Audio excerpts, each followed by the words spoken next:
Welcome to Water Talk with Paul the Waterman, brought to you by Water Pros. Paul the Waterman is Colorado's expert on all things related to the water we use and drink in our homes. Have you ever thought about where your water actually comes from? Is it safe to drink? Is it harmful to my health, my skin, my hair? Paul the Waterman knows water, and he has the answers. Haystack Help Radio proudly presents Water Talk. Now here's your host, Scott Watley, and owner of Water Pros, Paul the Waterman. Old Ann and I, with throats burned dry and souls that cry for water, water, cool water, clear water, keep moving and don't delay. And welcome to Water Talk. I'm Paul the Waterman. Scott Watley, our host, is busy on serious business assignment. So this afternoon you have me and my partner Mark Whitlock. Hey everybody. How are you doing, Mark? I am doing really good right now. So we have a lot of serious information, folks, that we want to cover. One of the things that I want to talk to everybody about, and this is kind of a recap, is the PFAS, forever chemical contamination. And this is something that is not going away. It's something that's been in our water supply. Mark and I were talking this morning before the show, and we kind of figure it's been a problem for close to 79 years. I think it was basically when it got first introduced, probably in the late 1940s. And so what's happened is that there's a term that I learned 2 years ago, and it's called bioaccumulation or bioaccumulate. And what that means is that you have a contaminant that basically gets embedded in every fabric of Mother Nature. And it's a contaminant that gets into the soil, that gets into the trees, it gets into the fruits and vegetables, it's in the air, then it gets into the water. And PFAS is one of the biggest ones. Right, PFAS is one. And so why we're wanting to talk about this is because in 2022, the Colorado Sun did an article talking about Denver wastewater and the biosolids. So what biosolids are, this is a recap, and I appreciate everybody's patience. Biosolids is the human waste that gets removed from the waste treatment plant. And biosolids have to go somewhere. They don't dissolve, they don't disappear. So what they do, and correct me if I'm wrong, Mark, is that the waste treatment plant, the solids settle at the bottom, and then Mother Nature bacteria tries to take over and break them down. And then after a certain period of time, when that process is pretty much complete, where they're not going to get broken down anymore, then that solid is removed, and then it's given away to farmers. And that's used as fertilizer. So in 2022, the Colorado Sun did an article, and it talked about those biosolids having PFAS back then. So understand, this is in 2022 that this article was done, and I don't think it got overlooked, because in 2023, 2024 is when those letters started coming out from Adams County and Denver County regarding high levels of forever chemicals or PFAS in the water. And so they were letting everybody know that, you know, the water that we're providing to you has an exceeding limit, or the EPA standard, higher standard of that what is acceptable of the PFAS forever chemicals. Okay, so what did that mean? That means that back then, the EPA started doing a webinar for anybody that wanted to, you know, listen, participate, talked about the forever chemical contamination, where it came from. And then we started doing our own research here for Water Talk. And what we found is that the contamination issue wasn't brand spanking new, because, you know, I mentioned this before, when you first heard the EPA talking about it, I thought, and I was naive, and I thought, wow, this is something that's brand new. But now we've come to find out it's been going on for 79 years. And it's been going on nationwide. It's all wastewater treatment plants are having to kind of deal with this, or kind of face the fact that there are chemicals in there that the weren't aware about. Basically, what a wastewater treatment plant has to follow, there's two types of biosolids. It's called biosolids A and biosolids B. There's some testing requirements for those. And what makes it basically a different classification between biosolids A, which is a better level of biosolids, and biosolids B is the level of E. coli and coliform in it. And so those tests, when they were put together a long time ago, there wasn't the amount of PFAS that was coming into the wastewater treatment plants as we're having experience right now. So while we're talking about this, and we appreciate, everybody's patience with us again to allow us to go over this, is that you need to understand that the contamination issue and concern is alarming because of the bioaccumulate process.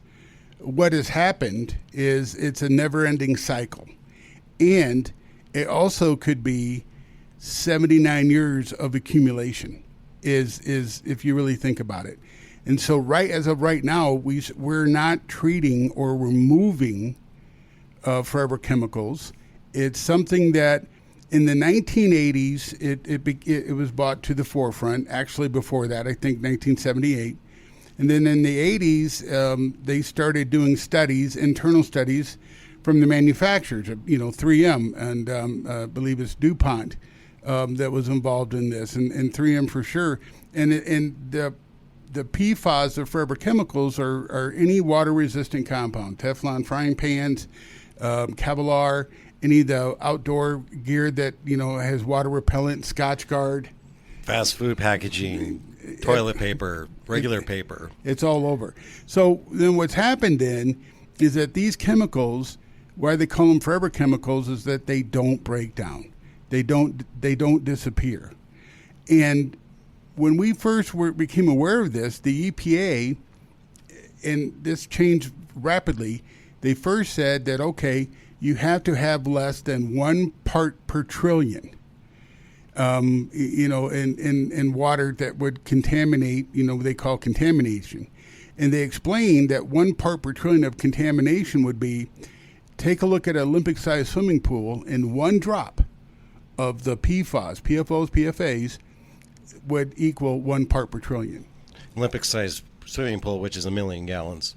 So 1 drop per 1 million gallons of water, that's just insane to me. So and that is hazardous to human health. I always said on a side note that you don't need a large number to have a contamination issue or problem. Then we found out that there were 4 identified, PFAS contaminants, and that quickly spread over 157. And then we also found out what was called Gen X. And Gen X, my naivety, you're going to think this is funny, Mark, but I thought Gen X was named, a contaminant that, came around during the Gen X generation. The Gen Xers, I'm a Gen Xer. I think we were considered a bad age. Right. So that's what I originally thought, but no, that's not the case.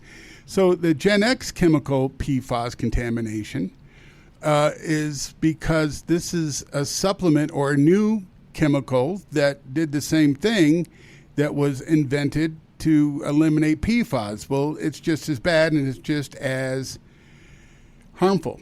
And so now the problem is that the EPA is backing away from testing of the Gen X chemical. They've changed that.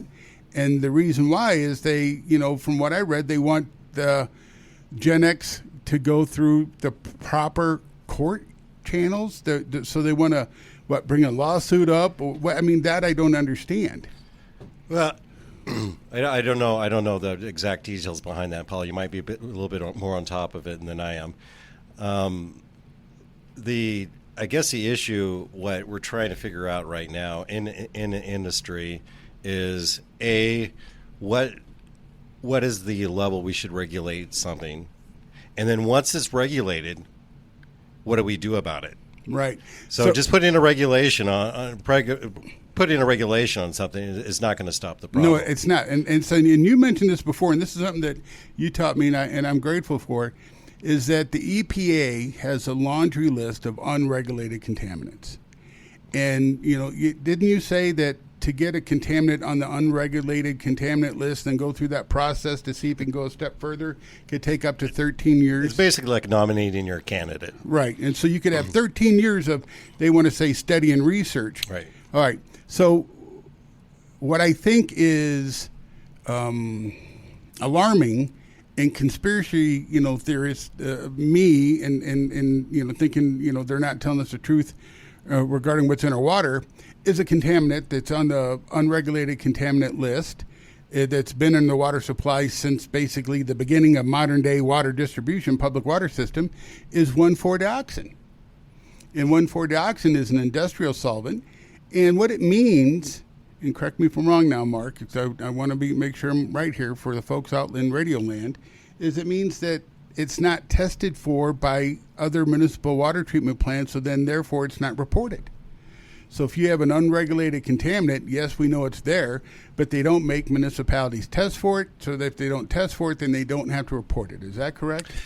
Yeah, it's so on the wastewater side, we have what's called a discharge permit, and we have to report the amount of E. coli that's leaving the wastewater treatment plant. We have to report what's called TIN, our total inorganic nitrogen. That's a combination of nitrogen and ammonia. And if there's any violations, then we have to report and go through the proper notification channels that we've exceeded those things. And it's very similar on the water side of things. Okay, so if you have a contaminant, not to interrupt you. Yeah. So reason why this is important, and this is kind of technical, but do you realize that what a waste treatment plant expels goes back into the water supply? Absolutely, yeah. So what it means is that if there's a contaminant on the waste side that exceeds EPA limit, they have to report that. But that's going back into your water resource. So I think it's safe to say that technically everybody is basically unreusable water. Because all the water reservoirs that are out there, it's not just excluded to one community. Well, technically, we've been on reusable water since the beginning of time. But exactly, you're right. And so what we do as a wastewater plant operator, water treatment plant operators, is speed up that process. And I'm sorry for the listeners that kind of have to rehash what I talk about, but the wastewater treatment plant, it's just an accelerated form of biology which has been taking place since the beginning of time. And that technology, a lot of that major breakthroughs of technology came in the 1940s. Even before the 1940s, we can argue that the Romans and the Egyptians had technology out there, but what is happening is like we are behind the eight ball as far as additional chemicals, pharmaceuticals, microplastics, antibiotics being added into our water on a technology that is still working with nature. Well, you're absolutely correct, and so what this means is that everything that we expel, it's recycled, it accumulates into the water supply, and there's our word accumulate, and then we have bioaccumulation, where everything that we expel, that water is used for irrigation. The water is used to, the water is converted to rainwater. So this is something that's global. It's not just here in the United States. There's other large industrialized countries that do not have the standards that the EPA does for industrial waste being put back into the waterways. And there are countries out there that have actually better standards than what we do. Right. So it's a situation where we have to think outside the box. And what I mean is think about your water. This is why, I'll lead into where I think, everybody should have a point of use reverse osmosis drinking water system no matter where you're at. So we're going to take a break. And when we get back, we're going to continue this conversation. This is Water Talk and Haystack Help Radio. How much do you need to lower your monthly mortgage payment? $200, $300, $400 or more? As rates decline, take AIM, Affordable Interest Mortgage, 720-895-0500. Over 24 years of saving Coloradans money. Low rates, lower payments, less costs. What makes us different is we listen. As an independent mortgage broker, we shop the top lenders to save you the most. Affordable Interest Mortgage, 720-895-0500. Want to purchase your next home? You can't qualify unless you sell your current home? Let us show you how to get the down payment out of your current home, qualify for the new one, and then sell yours for the most. Affordable interest mortgage, 720-895-0500. So you want to buy a home. Let us show you loans that can save you money, low down payment, first-time home buyer specials, fixed rates in the 4s with buy-downs. Call for details, 720-895-0500, or apply now at aimortgage.net. That's Affordable Interest Mortgage, where it's all about you. Regulated by DORA and MLS 217147, Equal Credit Lender. Ready to clear out your gear closet? Head to the Outdoorsman's Attic, Colorado's largest consignment store for hunting, fishing, and camping gear. Located at 2650 West Hampton in Sheridan, they'll help you turn your used gear into cash. Save big right now. Tents and sleeping bags are up to 30% off. Footwear that's over 90 days old is 40% off, and clothing up to 50% off. Need firearm cleaning or repair? See Scott the Gunsmith and tell him Sportsman of Colorado sent you. It's the Outdoorsman's Attic. Save big now. 560 KLZ, your home station.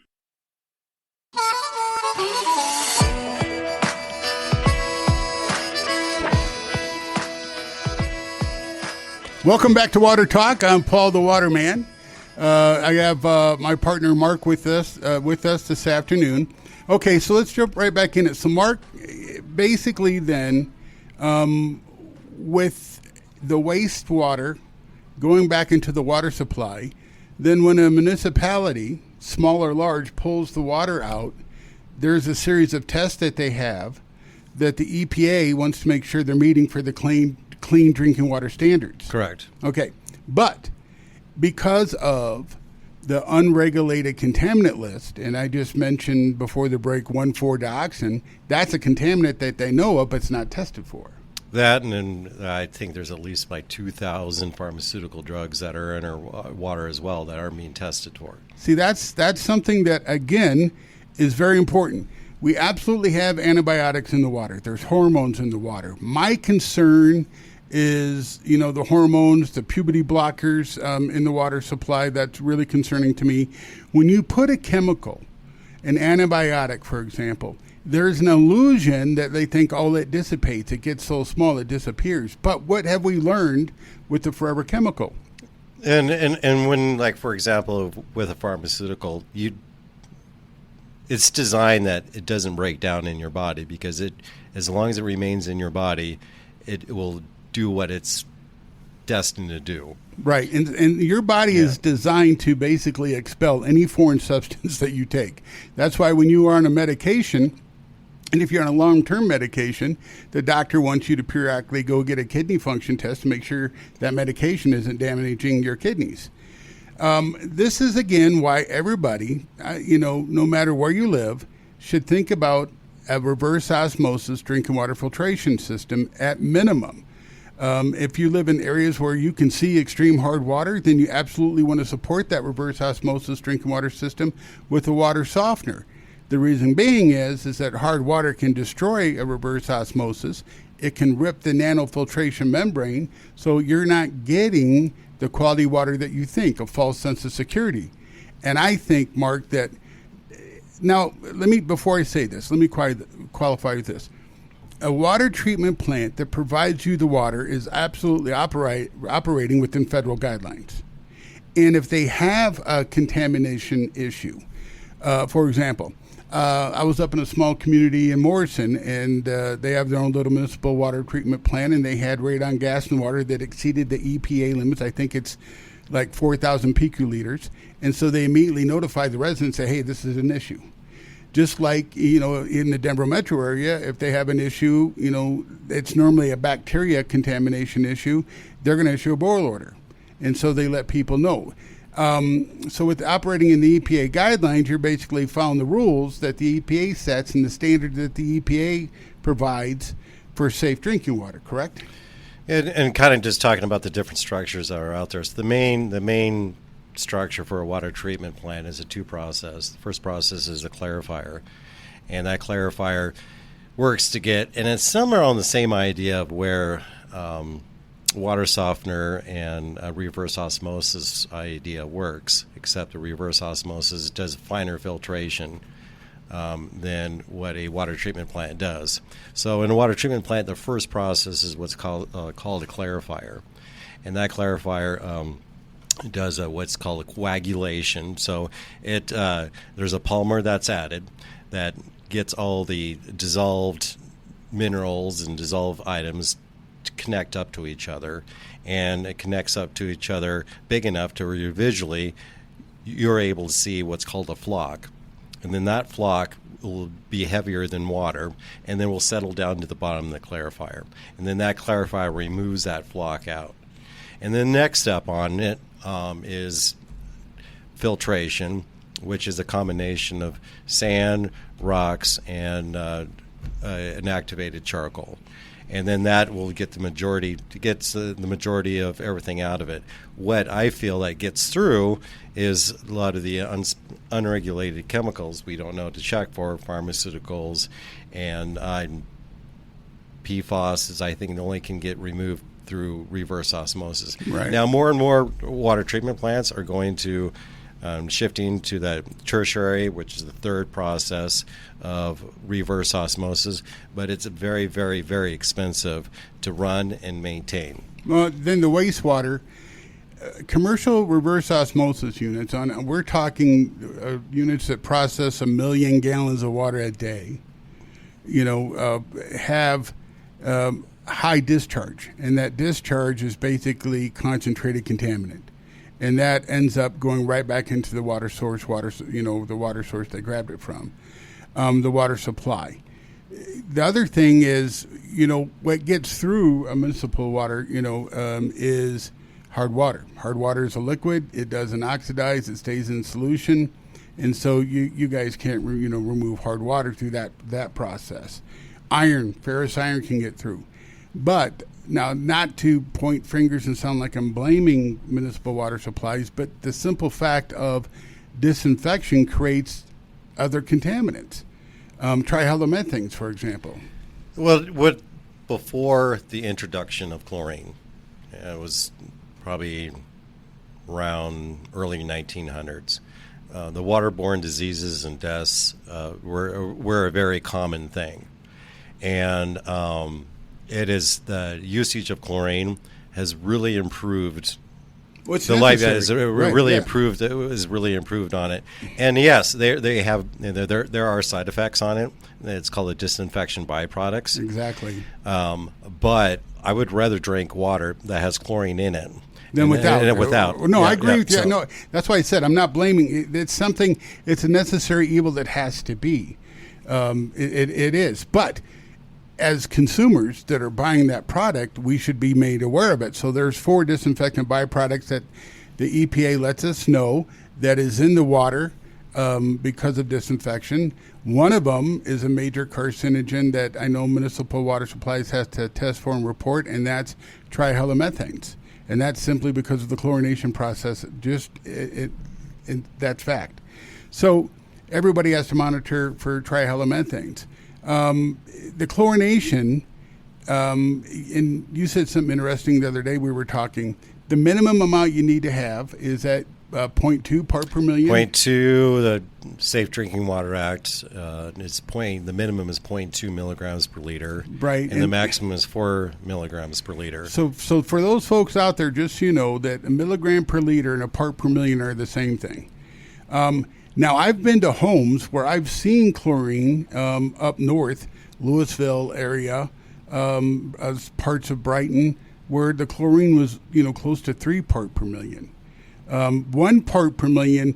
If you go have a 5,000 gallon swimming pool, for the kids at home, the minimum amount of chlorine that they say you should have in that water to keep it sanitary and safe is between 0.5 to 1 part per million.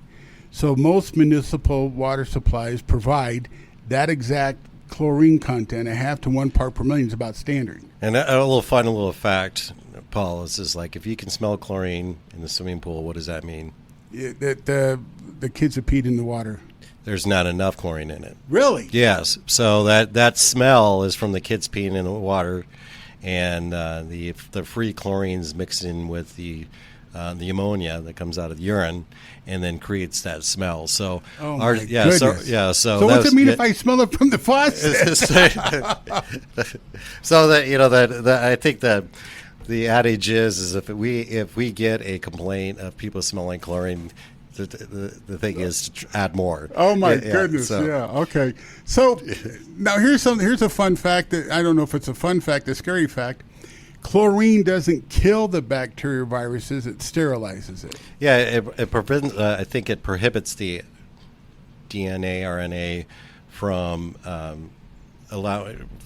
from the bacteria allow itself to multiply.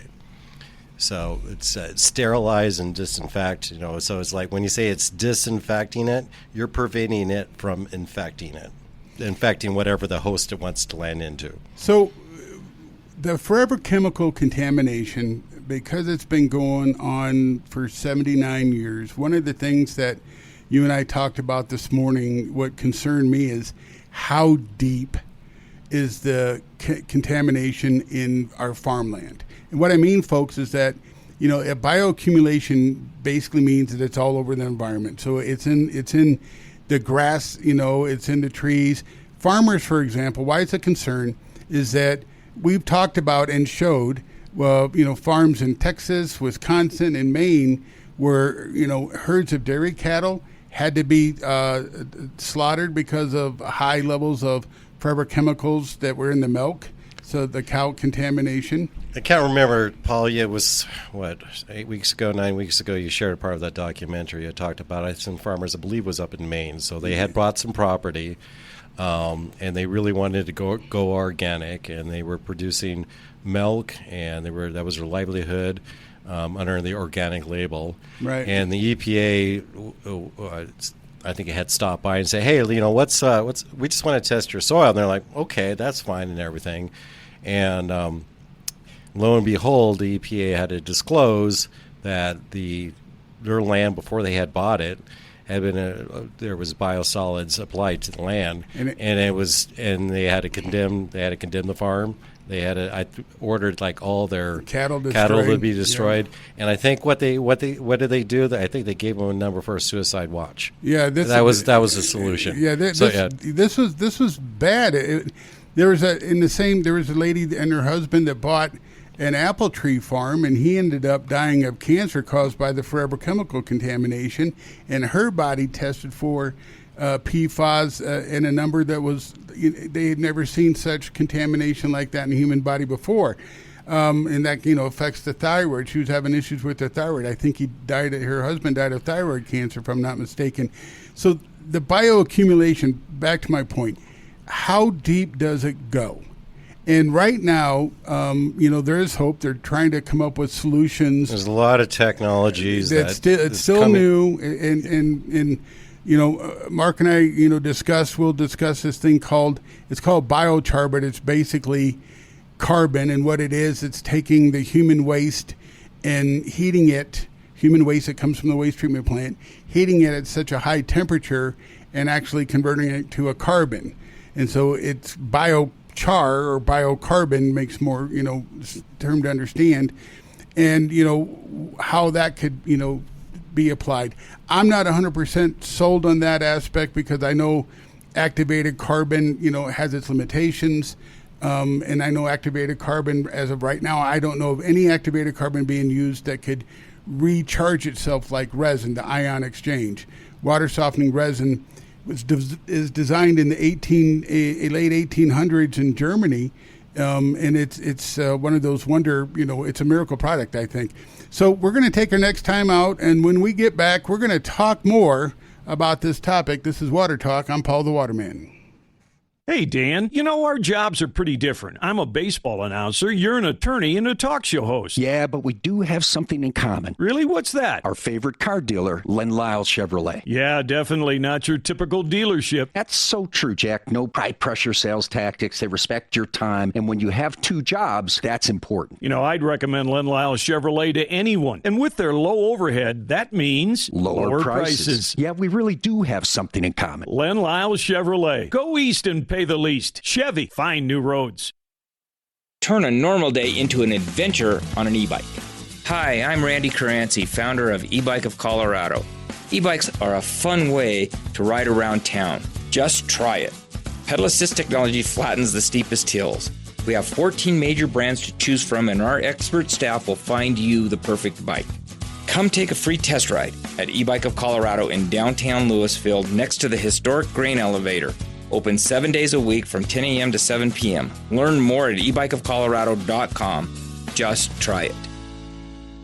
Need new glasses fast? With Stack Optical's on-site lab, you'll get your prescription glasses in just 3 to 4 days. No long wait times. Hey, this is Scott Watley, and I've trusted my eye care to Alan Stack and Stack Optical for the last 15 years. Eye exams are only $69, and that should be a part of your physical checkups each year. For over 50 years, Denver has trusted this family-owned boutique eye care center for premium vision care, custom eyewear, and expert repairs. See the Stack Optical difference today. Call 303-321-1578. That's 303-321-1578 and tell them Scott sent you. Stack Optical. Since 1968, at Stack Optical, you'll see the difference. This is 560 KLZ, your home station.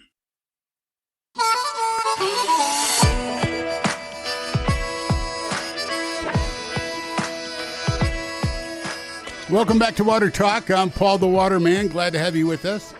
If you have any questions for Mark and I, you can, the studio number, you can always give us a call, and it's 303-477-5600. So back to bioaccumulation, and I just want to cover this real quick. So, what is bioaccumulation in the food chain? And so while bioaccumulation refers to the buildup of toxins in a single organism, biomagnification describes how these toxins increase in concentrations as they move up the food chain. So it's basically, it gets into the plant. The animal eats the plant, and then, we eat the animal, bioaccumulation. Or, Mother Nature, same thing, right? Animal eats the plant, and animal eats another animal.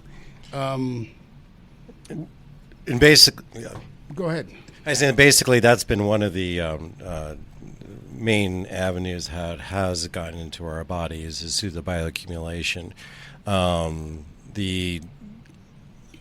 The regulation prohibits direct consumption of plants that are grown where biosolids have been applied.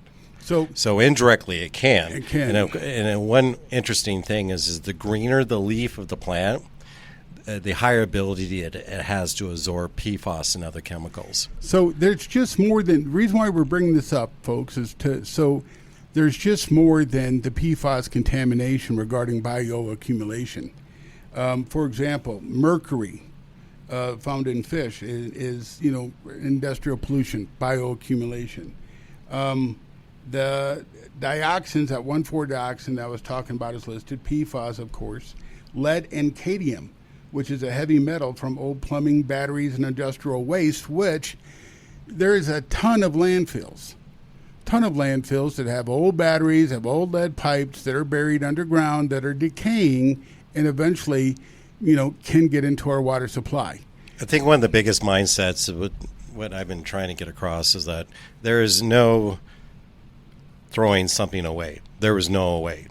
So it was like, okay, well, you're going to throw your trash away. You're not throwing your trash away. You're putting it somewhere else. That's a really good point. To be dealt with later. So I'm trying to look east. So we're in the studio here, and I'm just happening to turn around and look west. So the highest structure is Green Mountain, and there's two structures that is as high, if not higher than Green Mountain, which is out east. And so that's the Dad's landfill.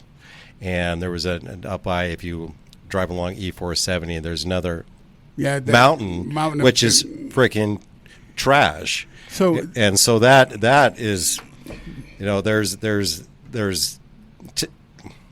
there's standards that have to be pulled. So there has to be a liner that has to be in these landfills. Now, depending upon when those landfills started, that was before the requirements were done. And so those landfills are leaching into our soil, leaching into our aquifers. And they do have to do remediation and try to remove that before it gets down any further below the landfill. So back to the PFAS thing and the bioaccumulation. You can look at the bioaccumulation on a more of a smaller scale, well, okay, so you're picking up your there's bioaccumulation coming from the plants. The plants go to the cows. We eat the cows, that bioaccumulation. But on a worldwide basis, you look at bioaccumulation. It's like, okay, there's bioaccumulation taking place in the ocean, in the rivers, and then on our landfills. And we're going to have to start changing our mindset, the way we can address that. That's exactly, I agree with you, and that's exactly why today I wanted to talk about bioaccumulation, because I wanted folks to start thinking about the grand scale of, this contaminant issue. So what do we have, real quick, that we can talk about that would affect our water? And so we've talked about PFAS. We've talked about pharmaceuticals. They're still there. We talked about nanoplastics or microplastics in the water supply. Here in Colorado, we can have contamination. We can have radium in the water, which is decayed uranium. The radium can also be converted to radon. It's natural, but it's a contaminant. We live in the mountains, and we have folks that live, up 7,000 to 9,000 feet. And some homes are, high as 11,000 feet. I couldn't live that high. I have radon in the crawl space of my house. So you have that contamination. It's just part of nature. I mean, rock is radioactive. That's what it is. Right. So, we definitely, Water Pros has solutions. So we were talking about resin, and so ion exchange resin, to me, is just amazing, because what it can do is it can remove, radium out of the water supply. It can remove hardness out of the water supply. It can remove ferrous iron out of the water supply. And so if resin has a negative charge and all those other elements are a positive charge, the minerals attach itself to the resin. And so the ion exchange means there's a separation. So salt, water softening salt, is just the detergent. And it's mixed with water, so it's a really thick, syrupy saline solution. And the salt water solution causes the resin to release the contaminants that it's trapped, and that's sent down the drain. But then the ion exchange process is if calcium carbonate is hardness and sodium chloride is the detergent, the exchange means the calcium and the chloride go down the drain, and the sodium and the bicarbonate is out of the faucet, the byproduct. That's technically like a baking soda. And so that's what water softener does. So a water softener doesn't put raw salt into the water. Now, if you had old school softeners that, and because back in the day, Mark, water treatment companies made their living really on the salt routes. And then people, started getting tired of, paying for salt, that extra expense. So they became engineered, to be super efficient, to not require as much salt. But that's why, department stores, hardware stores now like Lowe's and Home Depot carry salt, because, it's a big business. If you go back east, where I'm from, Illinois, Minnesota, Wisconsin, especially during the wintertime, they have pallets of salt, water softening salt, right by the gas pumps. Right. And so, salt is something that, is separated. And so I just want to make it clear that salt water is not leached from modern day water softeners into your drinking water system.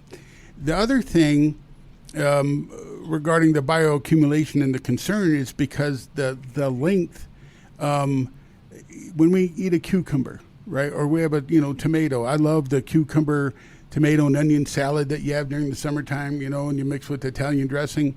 Every time you wonder, what is my contamination level in those plants? What is in there? What pharmaceuticals in there? Because what's ever in the water is in our bodies. It's in the plants. And whatever field that was produced from is in that zucchini or that vegetable or wherever it is. So they've only began. So common sense, a dying commodity in today's world. They really haven't started in-depth studies of how bad the PFAS contamination is. We can only assume. If you guys go to YouTube and you type in PFAS, forever chemicals, or forever chemical trial, you'll see a video that was made of 4 people that filed a lawsuit against the makers of these forever chemicals because of what happened. You'll see one gentleman that had a birth defect because of it. And you'll see him and how many surgeries he's had to have. There's a young lady that died of cancer because of PFAS contamination, and she documented her journey from diagnosis to death. And so it's very serious. There is an outbreak right now. I've got a Lindsay who does, if you go to waterpros.net under blog, we've got a lot of great information, and it's because of Lindsay and all the hard work that she does. But she's doing research right now, Mark, that says colon cancer is increasing in younger adults, and now they're wondering, and they're thinking there's going to be a connection between colon cancer and the forever chemical contamination. So we really don't know. One thing I wanted to bring up, and it's regarding bioaccumulate contamination, is Chernobyl. Chernobyl was something that happened in the 80s, and I haven't seen really, and I always wondered, the effects of that radiation going globally, because we know that rainwater content. Then we had the Fukushima. Yeah, the Fukushima one is where they were picking up. The two biggest things. I think they had to recall some shrimp as well. Right, shrimp and the radiation. Yep. And then it just all the trash that arrived from the tsunami that arrived along the Oregon coast, Alaska, Oregon. Because of that, right? Yeah. There's still, and it amazes me how it happens. But the trash, the island of plastic bottled water that they somehow it formed together, and it's floating out in the Pacific Ocean, and it comes up on radar satellite imagery, and it looks like it's big enough to think it's a landmass. It's not. It's floating plastic. I think the biggest things that we're trying to emphasize here is we are in a closed system, a very closed system, and we have our water system, we have our food system, and one of the things that can be provided is if you want some better personal security on your water side of things, reverse osmosis and water softener would be great. But, Paul, one of the things you did hit earlier is that I think in the 1940s and 1950s and 1960s, one thing that a lot of people had is that they had their own garden in the backyard. Correct. And then that is one thing is like, okay, you can provide some control of your water, but if these sources of pharmaceuticals and chemicals are coming from many different sources. And it's all over. So let's real quick and do a recap on microplastics. Microplastics, Scott and I, a while back did a show where a study was released by university here in Colorado that every major body of water tested positive for microplastics. Microplastics is another bioaccumulation.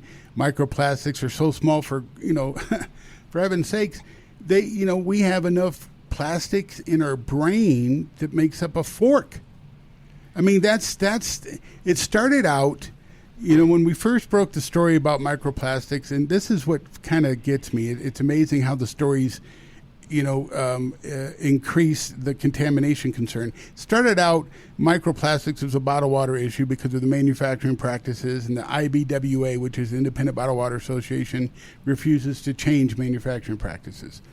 Then it said, okay, in cadavers, we found microplastics in female reproductive organs, and then they said, okay, we found microplastics in male reproductive organs, and then they said, okay, then we found microplastics. We did a story with Dr. Grant Bailey where they found them in our arteries in our heart, and then Fox News, right around Mother's Day, we were watching in the weekend, and they did the story where there's enough microplastics in the brain. It went from a site to make up a credit card to now make up a plastic fork. And so is that bioaccumulation? Absolutely. I guess one of the things as a water plant operator that really makes me boil is that as a water plant operator, we have tons of rules and regulations we have to stay in compliant with. On the water industry, there are none. No. So we're under the EPA, the guys at the EPA. The water treatment or the bottled water is under the FDA, which is very loosey-goosey on what the rules and regulations are on it. And it's given the public a very false sense of security on is like, oh, I'm drinking this thing that says smart water, but actually it's more dumb water. That's right. That's a good point. Hey, listen, let's take our last time out, and we'll come back with more water talk.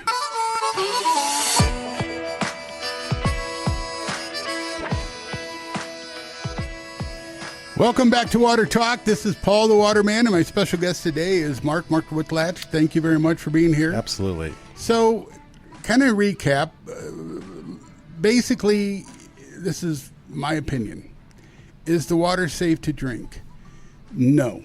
Technically, yes, the EPA standards, but there's a lot of unknowns, and because of the simple fact that we have a laundry list of unregulated contaminants, and they're not telling us about the unregulated contaminants that are in the water locally, you can't make the decision, is this water safe for me to drink? Is the water safe to drink, or is it much safer to drink? So it's yes. When the water treatment plant operators take this from the river and have to go through all the rules and regulations and standards and cleaning processes to get it ready out for distribution, it's much more safer to drink than where we started out with. No, I don't disagree. Yeah. But here's the thing. Because of just time and the growth of civilization, and we're talking global civilization, and because of the global accumulation of contaminants, it's a vicious cycle.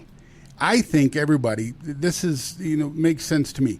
If they were going to give mandates out for people to buy electric vehicles and electric bikes, they should give, tax breaks, incentives for those who want to purchase a reverse osmosis drinking water system. If, they give tax and, breaks for green energy, products if you put solar panels in those. Now, I don't know if that's going to continue, if those have been done away with, but they should do the same thing, for reverse osmosis units. Everybody deserves to have clean water. Everybody deserves to understand what the heck the process is, where you're come and explain that to them. And then they need to understand what is reasonable that a municipality water district can remove. And then they have to understand what you shared with them is what happens with the wastewater. It really goes back into, replenish, right, water, the water reservoirs. And the planet is billions of years old. The amount of water that's in this planet today is probably the same a billion years ago. And there was an article from the Los Angeles Times. The article, they were trying to talk about drinking water. San Diego uses reusable water. They call it from the toilet to the tap. And in that article, it said, why worry? You're drinking dinosaur pee anyway. And so they were trying to, not be alarming, because the fact that it's from the toilet to the tap, the sound of it sounds pretty disgusting.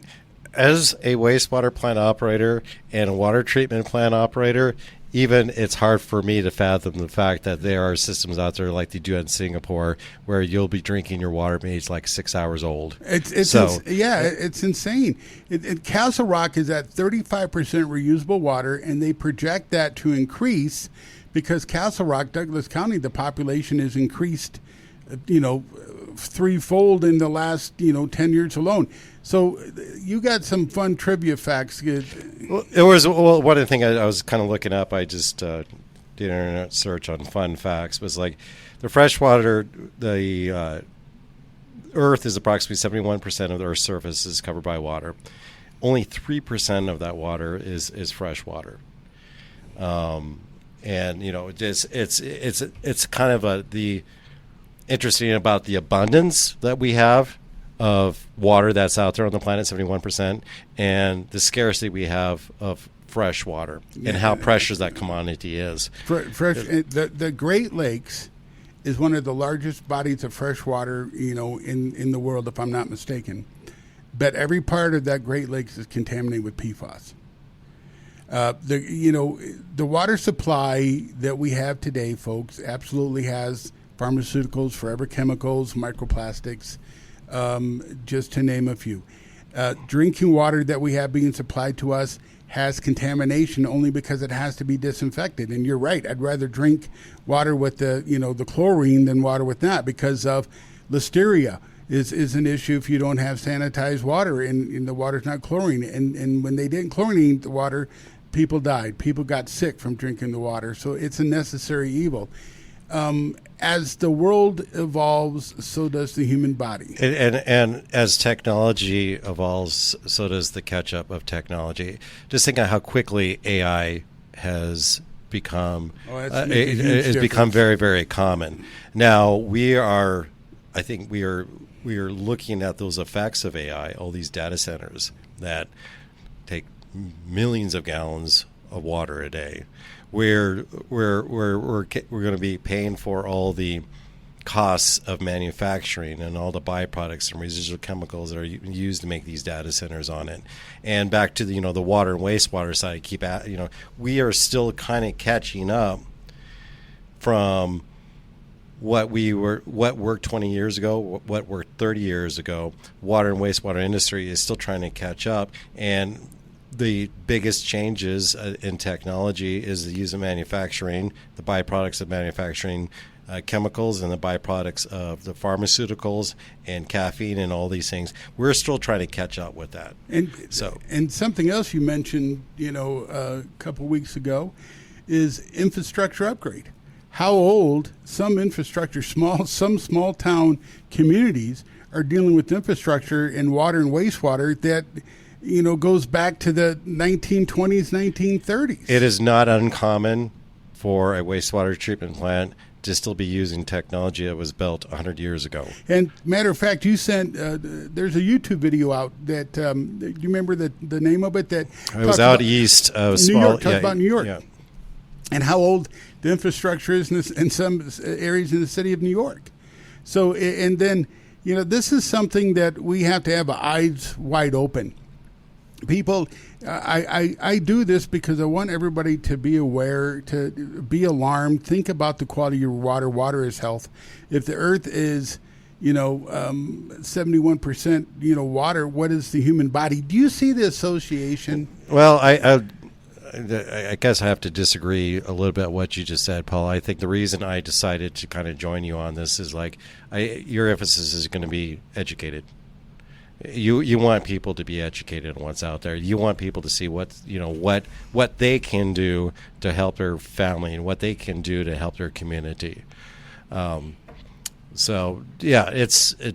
I think